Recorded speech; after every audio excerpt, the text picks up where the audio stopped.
한국을 문재인 보유국 이렇게 부릅니다. 그래서 그런지 현재 한국에서는 좋은 일이라고는 없다. 다들 그렇게 이야기를 하고 있습니다. 그런가 하면은 또 문재인이라고 하는 인물은 세계 정상들의 입장에 있어서 구타 유발자다. 이런 이야기도 나오고 있습니다. 바로 그래서 문재인 씨 그리고 청와대 정부에도 좋은 일이라고는 없어 보입니다. 그러면은 그래도 한 나라의 정상이다. 그런 문재인 씨를 어째서 구타 유발자 이렇게 혹평을 하는가? 그것은 문재인 씨와 그 일당들, 그들이 교만해서 그렇다. 이렇게 볼 수 있습니다. 교만도 여러 가지가 있죠. 그런데 문재인 씨의 경우, 그 문재인 씨 측의 그 사람들의 경우는 무지에서 나온 교만함, 그것으로 꽉 차 있다. 그것을 알 수 있습니다. 그들은 미국의 트럼프 대통령, 중국의 시진핑 주석, 일본의 아베 총리, 심지어 러시아의 푸틴 대통령, 정말 쟁쟁한 그런 정상들인데 이들을 대상을 가리지 않고 자기들 졸개 정도로 여기고 있습니다. 바로 이러한 세계 정상들을 조종할 수 있다. 이렇게 호언장담을 했던 것이죠. 처음에 이런 이야기를 했던 것을 기억합니까?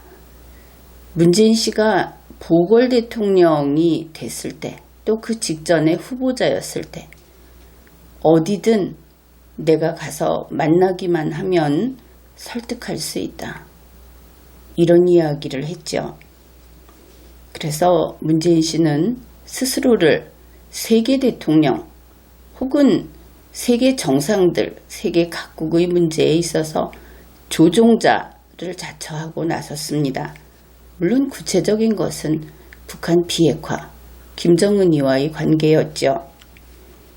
그리고 참 여행을 많이도 했죠. 그렇게 돌아다니면서 자기가 직접 설득하고 자신의 조종에 따르라 이렇게 이야기했다. 결국 보도된 내용을 보면 그런 이야기를 하는 것이다. 그런 것입니다. 그런데 돌이켜보면 처음에 구타 유발자 이런 그 유행어를 썼는데 왜냐하면 우리 국민들이 뉴스를 보면 과연 그렇다. 이렇게 여기니까 그런 말이 나오는 것 아닙니까? 시진핑 주석의 경우에 어땠습니까? 처음 찾아갔을 때 집을 비웠죠. 손님이 왔을 때. 그리고 밥을 안 주고 또 수행했던 기자들을 두들겨 팼습니다. 그런데 이번에 오사카 G20대 양자회담을 했는데 그때 문재인 씨가 또 사고 친 것을 여러분 알고 있습니까?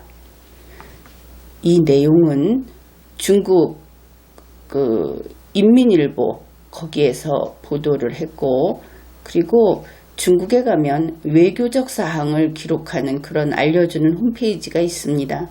거기에 바로 이 G20대 떡하니 걸려 있었던 그런 내용입니다. 시진핑 주석은 그 사람은 민주주의자는 아니죠. 국민의 자유를 많이 침해하고 독재를 하고 있는 사람이다.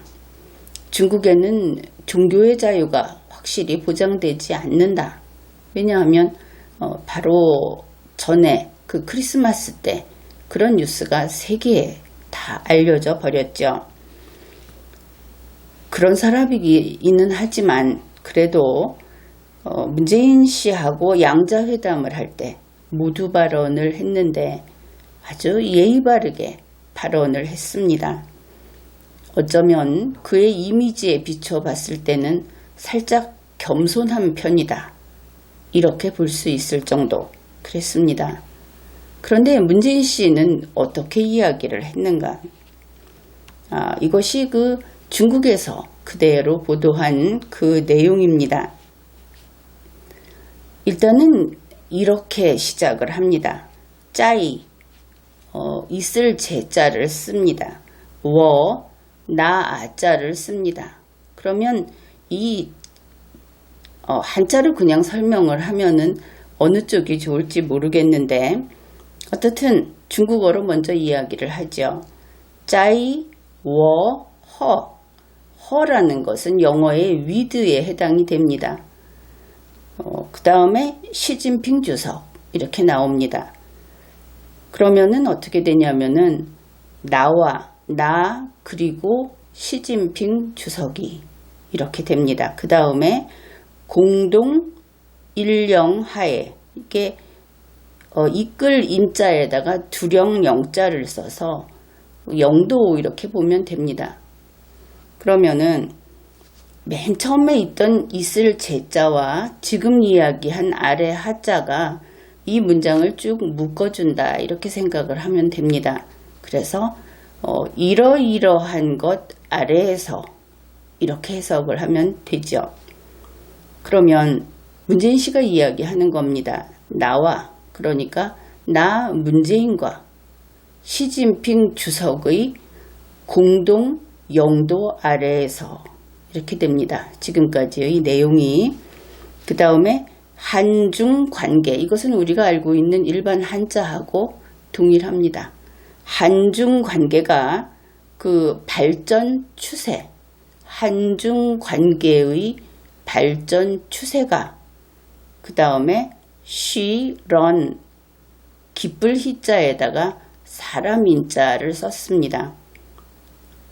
기쁘다, 사람 이렇게 되죠. 이제 이 부분을 좀 자세히 이야기를 하겠습니다. 그러면 여러분이 이미 짐작을 했겠죠. 나와 시진핑 주석의 공동 영도 아래에서 한중관계의 발전 추세가 뭔가 기쁘다 이런 뜻이 되겠죠. 바로 그렇습니다. 이것이 그냥 이제 그냥 자연스러운 해석을 하면 이렇게 됩니다. 당신과 나 우리 둘의 영도 아래 한중관계의 발전 추세가 희인하다 이렇게 됐습니다. 희인을 지금 설명 안 하는 이유는 이것이 참 묘한 단어여서 그렇습니다. 그냥 희인은 만족스럽다 이렇게 풀이를 하면 되는데 그냥 생각을 해봅시다. 만족스럽다. 지금 누가 이야기를 합니까? 문재인 씨가 이야기하고 있죠. 그러면 누가 만족하게 여깁니까? 문재인 씨가 만족스럽다 이렇게 느끼는 겁니다. 나와 당신 우리 둘이서 이렇게 영도를 하는 아래에서 한중관계의 발전 추세가 내가 만족스럽다 이렇게 되는 것이죠. 그런데 이 희인이라는 말은 그 용례에서 사람인자를 말하는 사람이 쓰면 흔히 그 어른이 그러니까 우리 그 왕 같으면 짐이 자기 자신을 3인칭화해서 쓰는 말이 됩니다. 그래서 어른이 보시기에 좋다. 이것이 희인이라는 말의 뜻이고 윗사람이 흡족하게 여긴다. 또 이것이 희인이라는 말의 뜻입니다. 그러니까 이런 것이죠. 중국 같으면 이것을 어떻게 이야기하냐면은 중국 측은 한방과 한국 측과 이렇게 그 관계가 좋아져서 바람직하다고 본다. 또 이러한 관계가 이런 추세에 놓여 있는 것을 높이 평가한다. 문재인 씨도 이것을 가지고 평가한다는 말을 많이 하는데 만약에 좀 쉽게 말해서 연령이 좀 젊은 사람이 나이가 좀 있는 사람에게 내가 당신을 높이 평가한다. 어떤 서열 관계가 없을 때 이렇게 되면 큰 신뢰가 됩니다. 그래서 지금 이 한 문장에서 매를 번다, 이렇게 볼 수 있는 것이죠. 문재인 씨와 시진핑이라는 사람을 이름을 딱 찍어서 놓고 나하고 당신하고 아주 대등하죠. 자주적인, 독립적인, 우리 둘이서 공동 영도를 하고 있다, 한중관계. 그런데 이것이 내가 보기에 참 좋네, 만족스럽네, 이렇게 이야기를 한 겁니다. 똑같은 글이라고 하는 것이 단어 뜻만 알아서 그것을 갖다 맞추면 문장이 되는 것은 아니죠. 그래서 우리가 작문을 한다든지 할 때 그 글을 쓰는 사람의 지적 수준, 문화적인 그 깊이, 이런 것이 다 드러난다. 아무리 짧은 말이라도 그런 이야기를 하는 겁니다. 물론 이것을 갖다 걸어놓은 중국이 기분 좋지 않았을 것이다. 나는 그렇게 봅니다. 그런데 이것과 정말 관련성이 있는지 알 수는 없지만 바로 이 직후 베이징에서 한국 기업 광고판을 철거했다 하는 뉴스가 나왔죠. 양자회담 하면서 화기애애하게 잘했다면 그것이 앞뒤가 맞느냐, 그런 점이 있습니다. 이 발언, 이것을 봤을 때 아무도 없이 단 둘이 있을 시간이 있었다면 틀림없이 시진핑은 문재인의 정강이를 구두발로 걷어찼을 것이다 하는 그런 이야기를 할 수 있다. 동양식으로 보면은 그렇다 하는 것이죠. 트럼프 씨도 문재인 씨보다는 연장자니까 그런 것이 가능할 것이다, 그렇게 봅니다. 그런가 하면 트럼프 대통령은 어떤가? 지금까지 그는 문재인 씨에게 무수히 속고, 이 속았다는 이야기는 정면으로 대놓고 속이고 혹은 전달하면서 속이고 또 뻔히 어떤 이야기를 해놓고 나중에 그게 그 뜻이 아니다 하고 속이고, 이런 것을 다 포함하는 겁니다. 그래서 곤란을 많이 겪었죠. 그러다 보니 이제 운전자 필요 없다. 운전자뿐 아니라 중재자도 필요 없다. 이렇게 하고 있다. 그것을 우리 모두 알고 있죠. 이제는 김정은이까지 그렇게 이야기를 합니다. 아베 총리는 G20에서 문재인 씨가 회원국 대표로 온 것이지 일본의 초청 손님으로 온 것이 아니다, 그렇게 밝힌 뉴스가 있었습니다. 물론 당연히 그렇지. 왜냐하면 그 G20 회원국 말고 주최국에서 초청해서 온 사람들이 있으니까 그것이 아니지, 이렇게 생각을 한다면 이 뉴스를 잘못 이해한 것이다, 그렇게 볼 수 있습니다. 왜냐하면 이 설명이 언제 나왔느냐 하면은 처음에 비행기에 내릴 때 그 터널을 설치를 안 해주고 비 맞게 방치했다 해서 좀 이야기가 있었죠. 그때 거기에 대한 답변이 이렇게 뉴스로 나왔던 겁니다. 그러니까 아베 총리 입장에서는 이 문재인 씨라는 손님의 급수가 우리가 생각하는 거하고는 다르게 낮았다 하는 것이죠. 그래서 이번 행사에서 받게 되는 모든 대우, 그 급수가 상당히 낮았다. 그러고 보면은 나중에 그 만찬 때 중앙 그 주빈석이라고 할 수 있는 거기에 앉지 않고 저쪽 옆에 앉았던 것도 당연히 그 정당한 순서에 따라 그렇게 배치를 했다, 이것을 알 수 있습니다. 우리는 그 홀대했다 이렇게 이야기를 하는데 실제로 이번 행사에는 그 번호순으로 우선순위를 매긴다면 상당히 뒤쪽에 있었다, 그것을 알 수 있죠. 물론 거기에 아베의 꼼수가 있기는 있었을 겁니다. 어떻든 그렇게 하고 나니까 양자회담도 없었죠.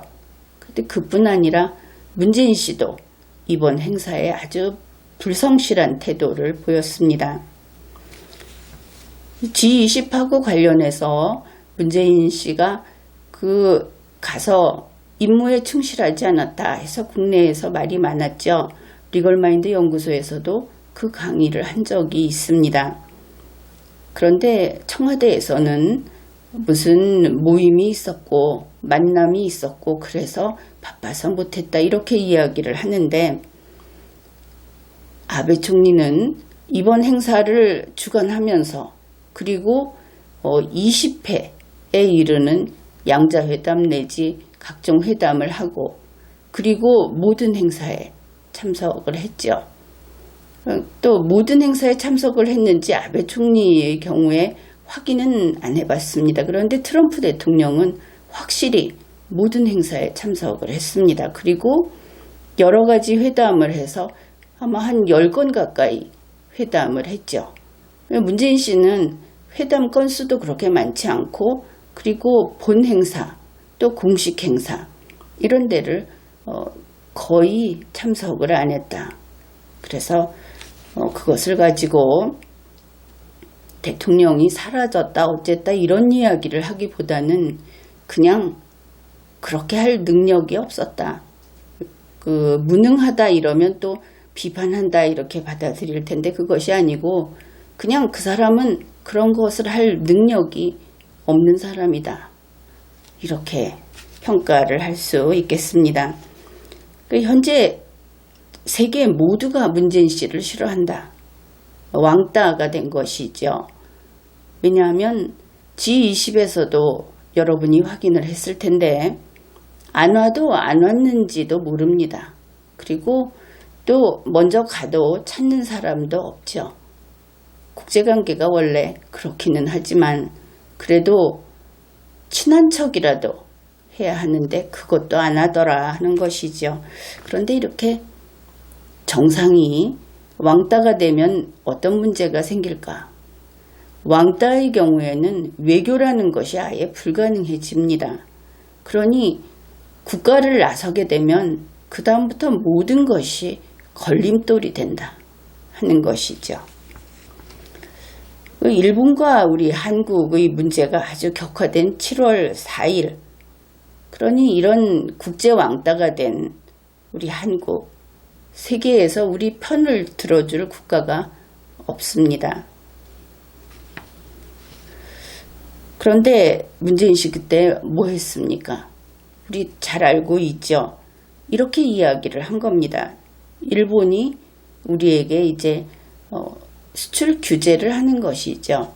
그것을 하겠다 이러니까 이 삼성이라든지 이런 데서 우리 한국이 세계 이 부품 세계에서 이 반도체 이런 데에서 우리가 독점국이다.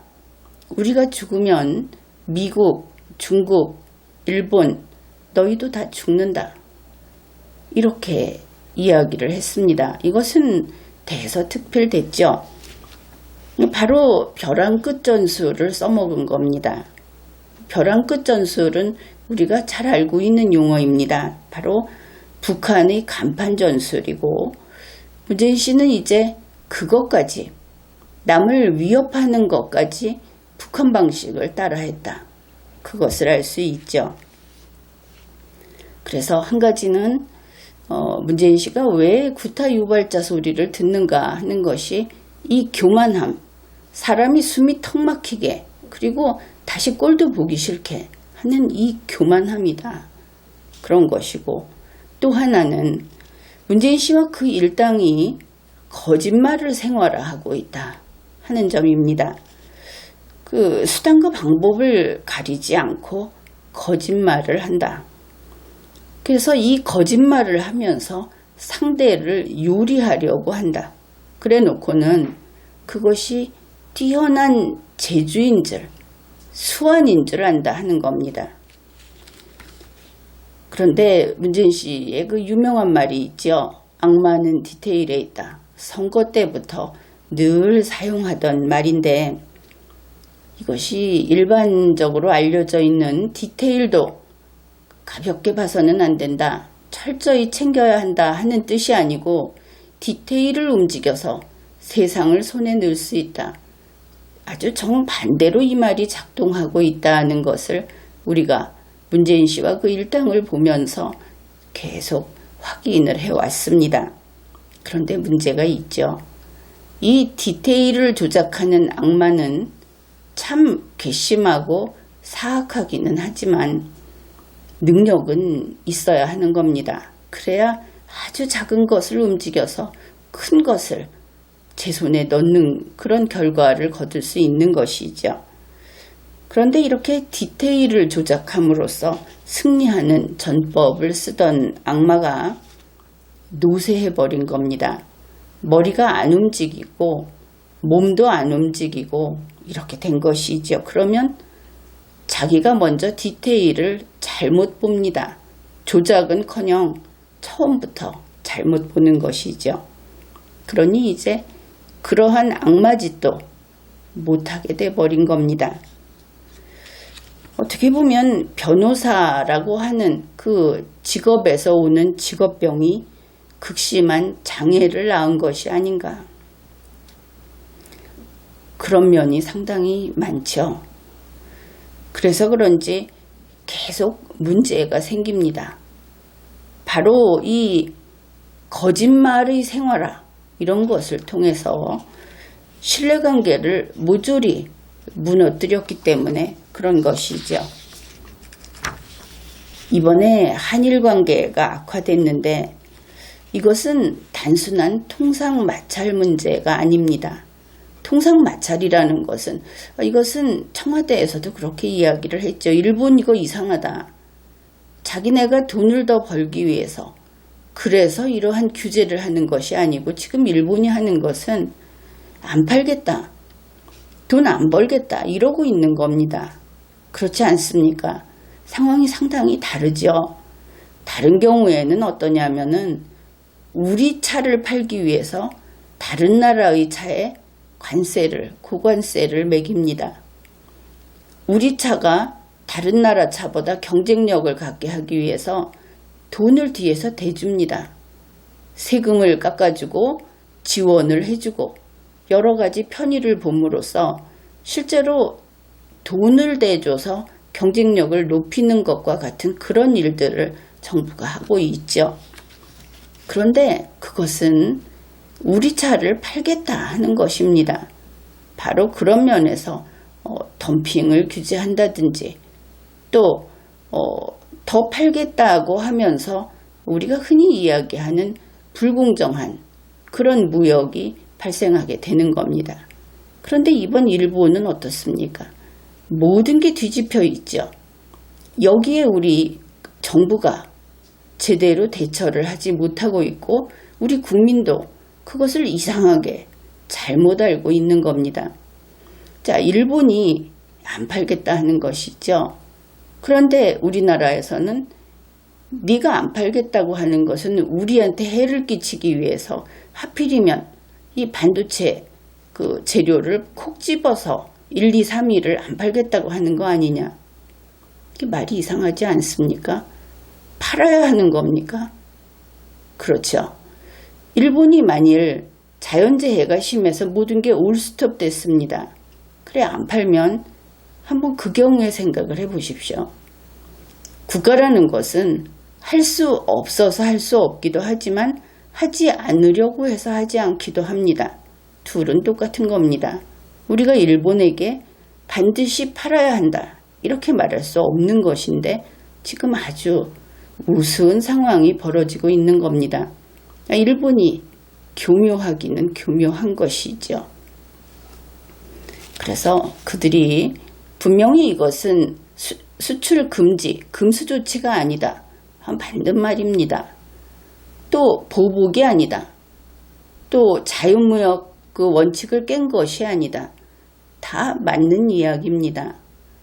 따라서 지금은 상황이 바뀌어 있기 때문에 우리 정부도 다른 방식으로 대처를 해야 하는 겁니다. 여기에 WTO 들고 가서 될 일이 아닌 것이죠. 그런데 노쇠한 악마가 되다 보니까 이것도 저것도 하나 아는 게 없어 보입니다. 어떻든 이것은 통상마찰이 아니다. 일반적으로 우리가 볼 수 있는 통상마찰이 아니다 하는 겁니다.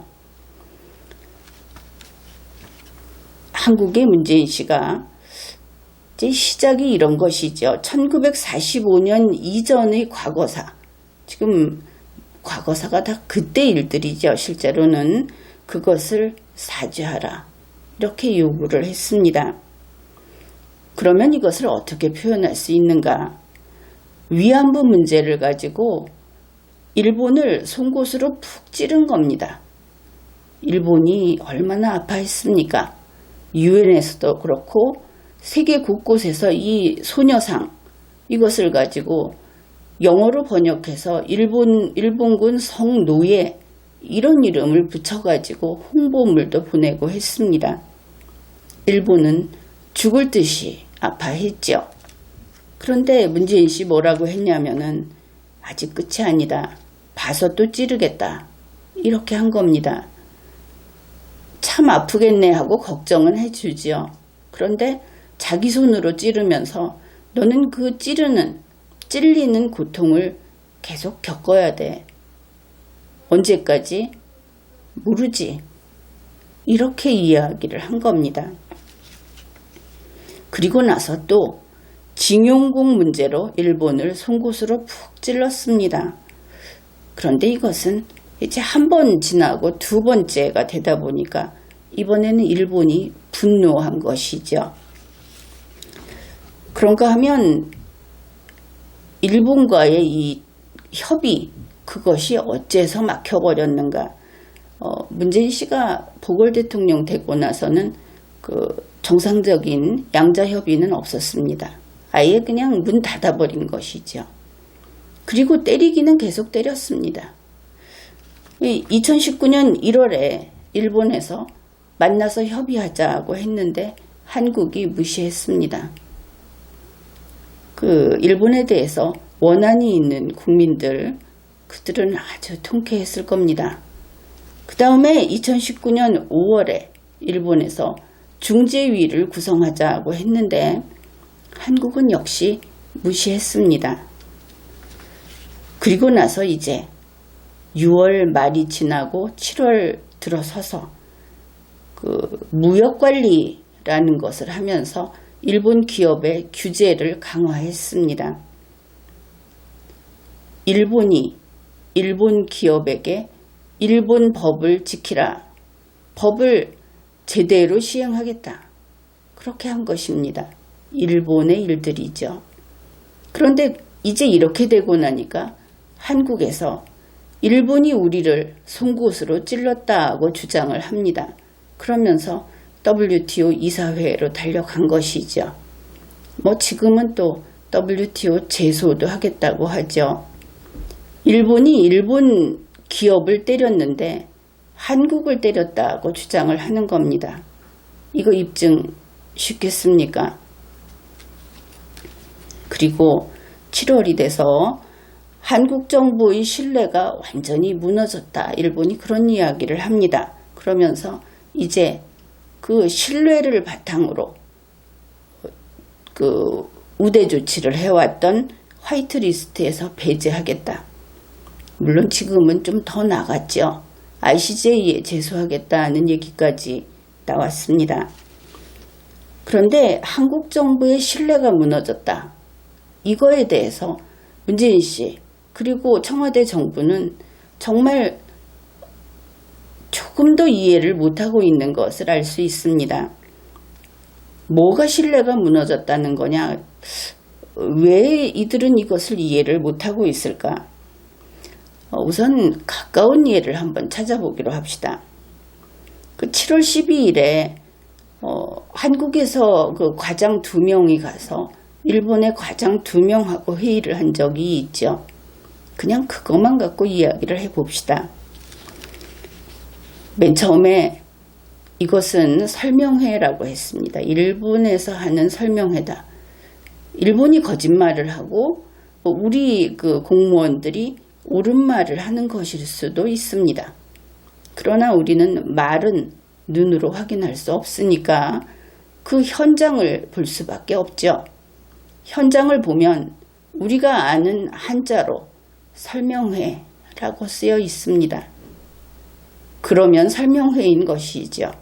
만일 그것이 문재인 씨가 주장하는 것처럼 설명회가 아니다 그러면 그 자리에서 일어나서 나왔어야 하는 겁니다. 거기에서 4시간, 5시간이 있었다. 그것은 설명회였기 때문에 있었던 것이죠. 그런데 아니라고 합니다. 회의가 끝나자마자 정부에서 브리핑을 합니다. 그러면서 한일 양자 협의를 했다. 이렇게 브리핑을 하고 이것이 보도가 되는 것이죠.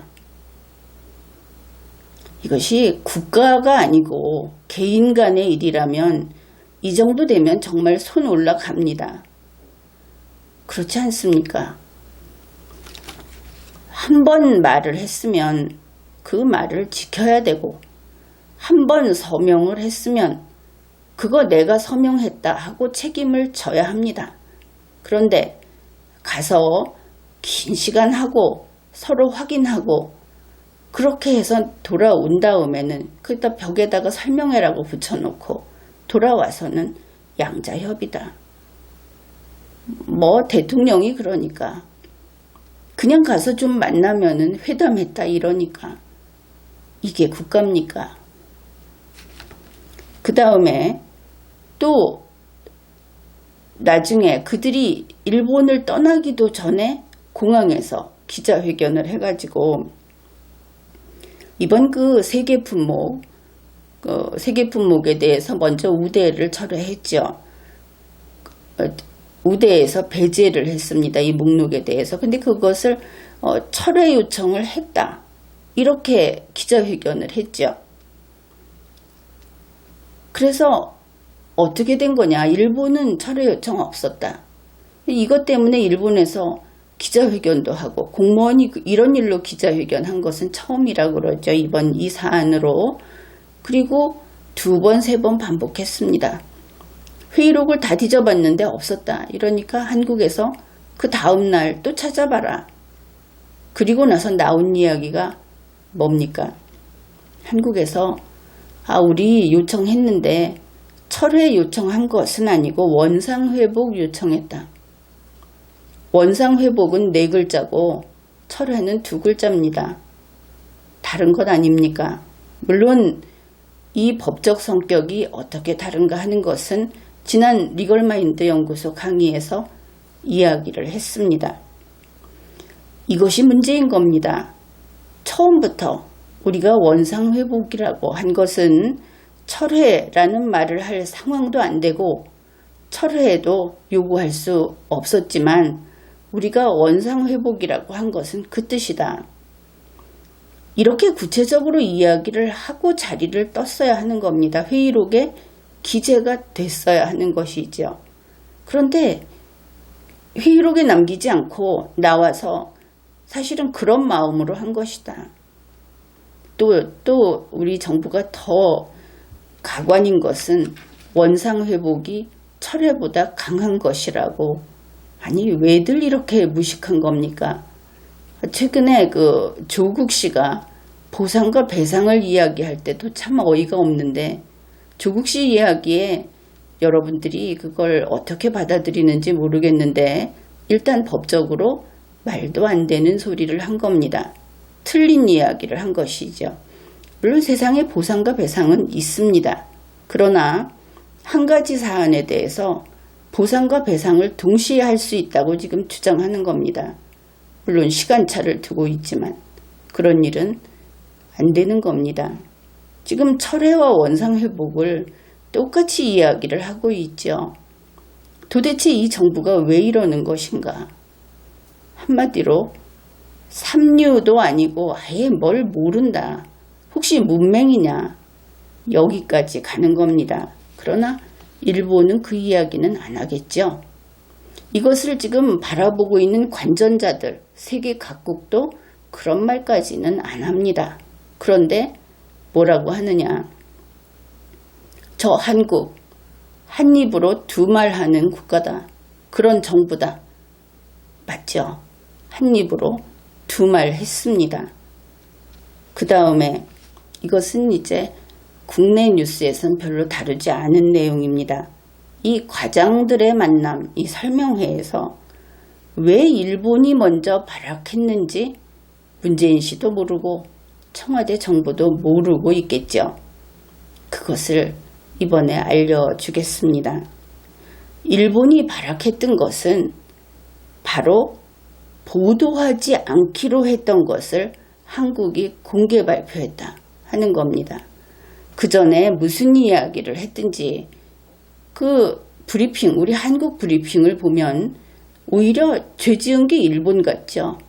일본이 아니 우리 기업들이 이렇게 잘하지 못해서 또 한국이 빨리빨리 보내달라고 하는데 우리 기업이 그것을 빨리 보낼 수 없어서 이런 이야기를 계속 합니다. 누가 보면 일본이 잘못한 것 같이 보이죠. 한국이 가서 야단치고 어떻게 된 건지 해명을 해라 이렇게 듣고 있는 것처럼 정말 그렇게 보입니다. 그 브리핑을 다시 보게 되면.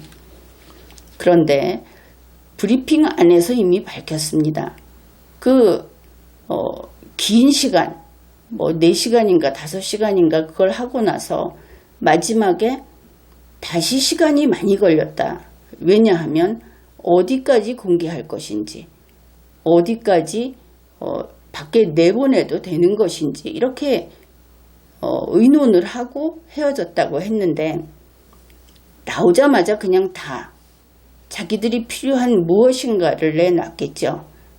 자, 그 내용이 뭔지 구체적으로 지금 특정할 수는 없습니다. 그런데 일본이 무슨 일을 했는가를 보면 이것이 얼마나 중대한 일인가를 알 수 있습니다.